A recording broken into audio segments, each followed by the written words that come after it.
You're watching KRQE News 13. Everyone's a Lobo. Today is Lobo Day, recognizing the anniversary of the founding of the University of New Mexico. We're talking with historian Raffi Andonian about the history behind UNM and what makes it so special to the land of enchantment. We all know the saying, everyone's a Lobo here in New Mexico, and today is no different. Today is UNM's birthday, Lobo Day, which recognizes and celebrates the anniversary of the founding of the University of New Mexico. We're joined this morning by our good friend, historian Raffi Andonian, to give us a glimpse into UNM's rich history. Good morning, Raffi. Good morning. Long time no see.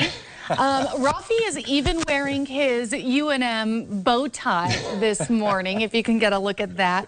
Raffi, why did UNM get established before New Mexico even became a state? Well, I'm a UNM alum, to be clear, hence my bow tie. He is a Lobo. Exactly, so it's important to me as well. And I got one of my degrees there. But of course, the reason that you have UNM get started, to answer your question, before we're even a state, is because when New Mexico is a territory, it's trying to make some efforts, or at least a portion of people are trying to make some efforts, to make it look advanced enough to join the United States as a full-on state.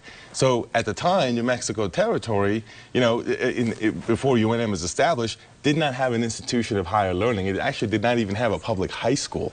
And so as a result, there is this move in the legislature to establish institutions of higher learning. Now, what's interesting is that it happens kind of all at once. UNM gets started, and I should say when legislation passes, there is kind of multiple cities that want to get the university. So what happens is you have New Mexico State that goes to Las Cruces, you have the tech school that goes in Socorro. Oh yeah, that's right, you're New Mexico State grad, I forgot. Yes. And then you have UNM that goes in Albuquerque, right? And so as a result, you have this collection of higher institutions, learning, higher education institutions that start, and that is kind of helping say, okay, we are ready enough to be a state.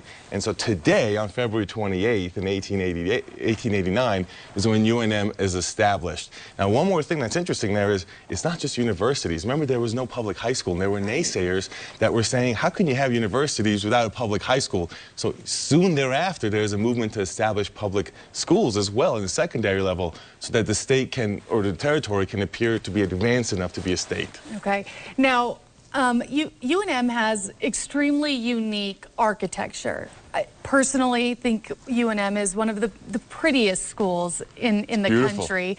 I have to say that about NMSU too, but UNM does have very pretty architecture. It's very unique, but it's also historically significant. Raffi, tell us why. Well, for many reasons, actually what's funny is that at first, you have this more East Coast looking architecture because they're trying to look advanced, but soon in the early 1900s, there is a president that tries to establish what we recognize as sort of the Pueblo Revival style. But he's fired for a variety of reasons, but one of which is he made things look primitive is what they told him. They didn't like that. Well, he was kind of ahead of his time, though, because 20 years later in the 1920s, that style started to become really popular. And so the president at the time, Zimmerman, after whom the library is named, hires John Gaum Meem, one of the most influential architects in American history. He comes from Santa Fe, designs much of the, the campus. Now, what's interesting about Meem is he takes kind of traditional feel, but he reinvents it. So you kind of have a regional feel, but he kind of does his own signature pieces, including twisted columns, which you see a lot of at UNM. And I think that's really cool because even to this day, when UNM establishes new buildings, of course, it's not John Gaum Meem that's designing it anymore, and they've kind of departed from the style a little bit, but they kind of have a nod to that traditional style. So it continues to be a beautiful campus that evolves, but with a sense of the tradition that it has. Now, remember, one more thing to consider is that Meem's homes today, because he also designed homes around the state, especially in Santa Fe, they go for $1 million or more. So it tells you the quality of the architect that started UNM's unique style. Now, Raffi, just for fun, you said you got a degree at UNM. I do. Which degree did you receive at UNM? My master's degree in history is from UNM. Okay, so that's how he knows so much about New Mexico history as well. Where can we go for more information? I think the best place is the UNM Alumni Association, actually. They have a lot of great stuff for someone that can just access immediately, locally. You can look at John Gaum Meem stuff in archives at the state archives that have architectural things. And of course, you got to go to the bookstore with all this cool gear. All the fun because merch. I know you're New Mexico State and all, but UNM, baby, that's what I'm talking about. Oh, ouch. For a full recap of that entire interview, head to alwaysonkRQE.com. Stay with us. We'll be right back.